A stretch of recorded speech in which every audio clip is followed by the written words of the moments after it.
And we're live. So, hello, everybody. I hope you're all doing well. And as promised, we've got the lovely Sam Palmer, who is absolutely fabulous and has an amazing company. And she works with lots of women 40 plus and is an expert in weight resistance training, which, as you all know, I've done a challenge this week for us all to do minimum 15 minutes every day. And it's lovely to see how many have joined in. So thank you very much for that. So today would be my 5th day in a row. And I've got my weights and everything out. And I want to join in and watch everything that Sam does. So I'll quickly let Sam introduce herself. And then I'm going to disappear and go over here and join in. So Sam, you go ahead and introduce yourself. And I will disappear and join in with you. Take care, and thank you very much again for doing this for the group. Let's see you back being sweaty in 15 minutes, Julie, eh? A little bit. Keep you. Right, thank you very much for listening to me, everybody. Yes, my name is Sam Palmer. I run a business called Midlife Makeover, and I specialise in helping women over 40 stay active and strong and mobile, and both moving and exercising.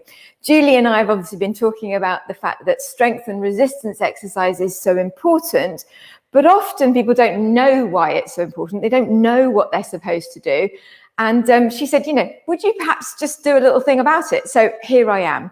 So what I thought I'd do is go through the importance of it, why it's so important, how you can do it, how long you've got to do it for, and then I'll give you some examples of things that you can use to do resistance exercise, including your own body. And then right at the end, I've got some freebies for you. I've got a couple of free challenges, and if you want to sign up for a free class with me, online, live, you're welcome to do so. So without further ado, what is strength and resistance exercise? Strength and resistance exercise is any exercise where you are putting some degree of force, or dare I say it, micro tearing through your joints, which will mean that there's some kind of impact involved. So anything that is jumping is a resistance exercise. Running is a bouncing exercise, that's resistance. But anything where you're perhaps pulling or pushing or twisting against some kind of force. So that then leads me on to what is not resistance exercise. And as I've said, I'm passionate about keeping women healthy and fit in their midlife.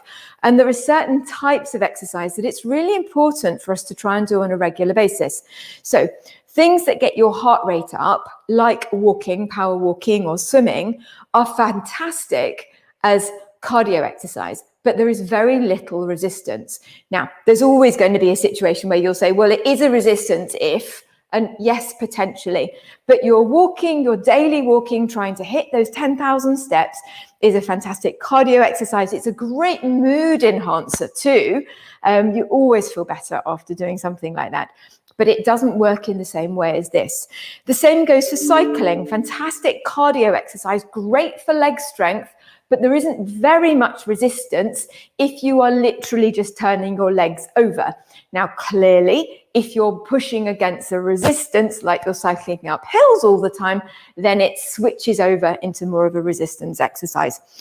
Tai Chi, yoga, all of those things, beautiful, fantastic for restoring us and great for flexibility.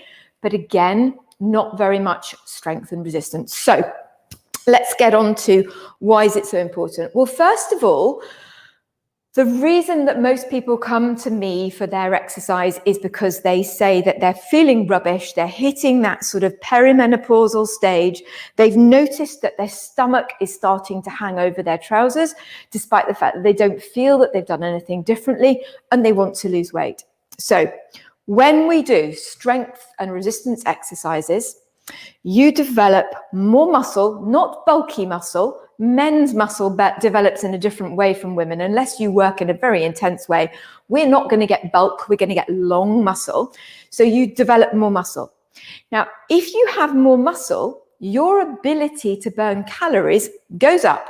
So it's a bit like saying you've got a very, very small engine in a car and you replace it with a very big engine. That big engine is more powerful. And that's exactly the same as what happens to us. So when you start strength and resistance exercise, not only do things actually shrink because muscle is slimmer, but also your calorie burn goes up, which means that your calorie ability intake is clearly going to be more effective at burning, or you're going to be more effective at burning those calories day to day. So you're going to feel stronger. Let's go to the health benefits, because I think that's really important. I think it's great to say, yeah, I want to have a stomach that looks flat. But you know what?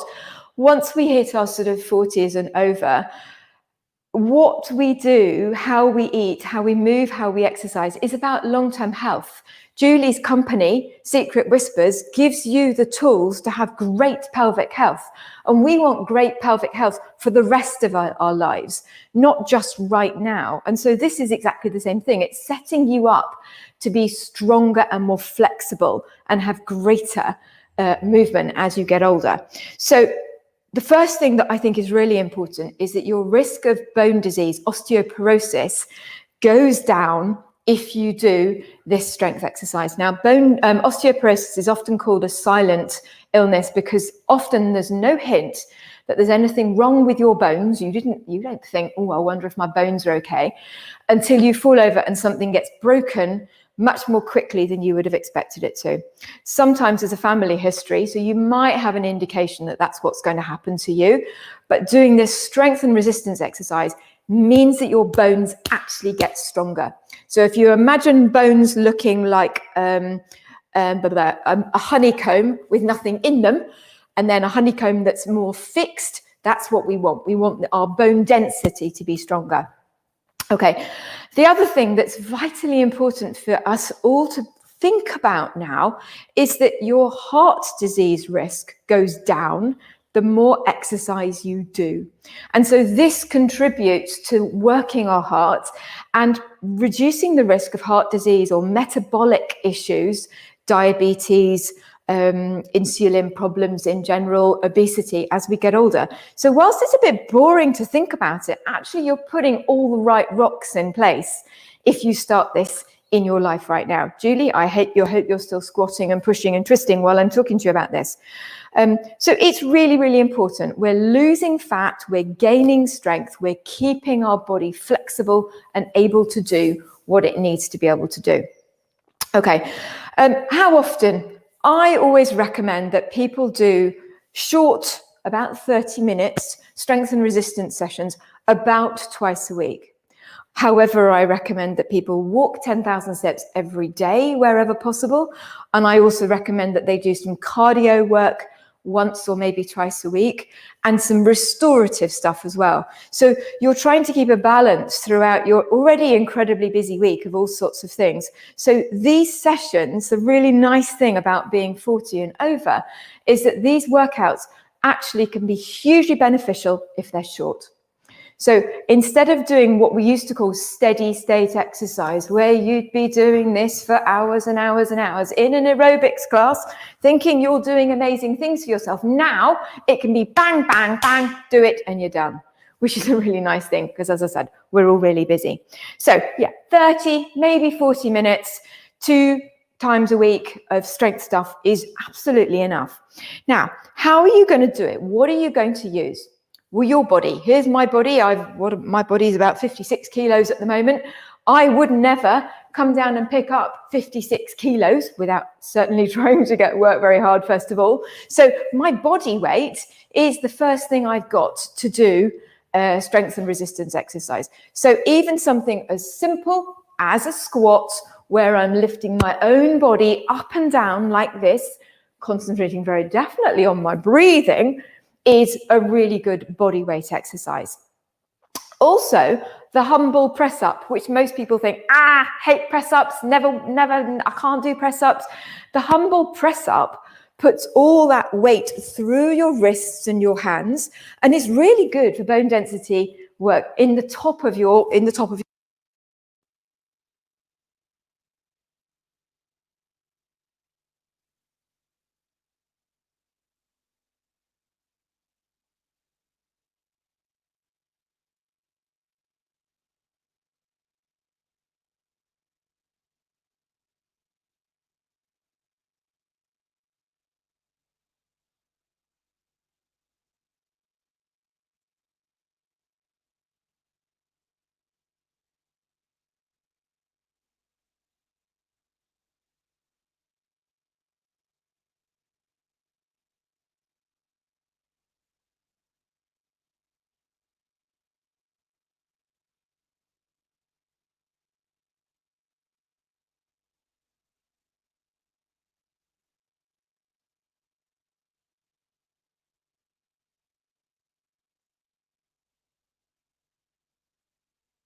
Hi, Sam. I don't know if you can hear me, but your volumes went. There's no sound coming from you now.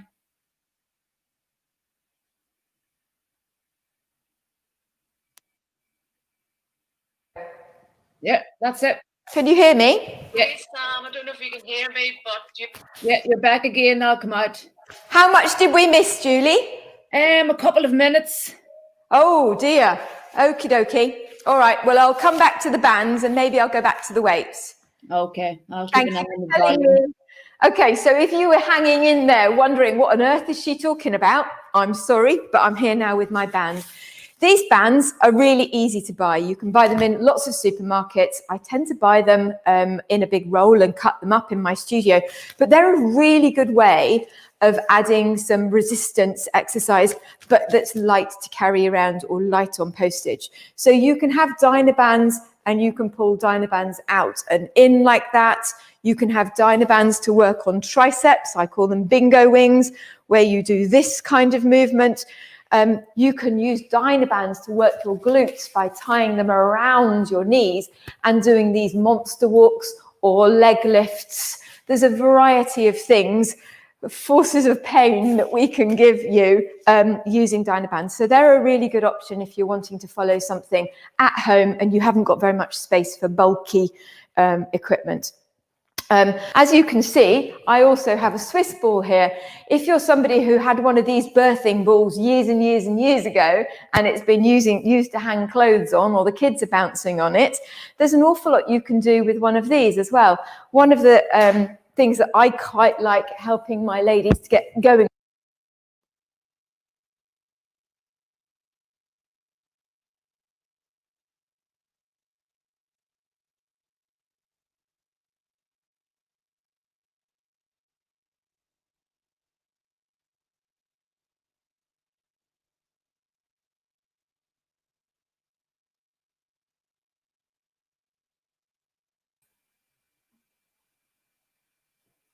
The sounds went again, Sam.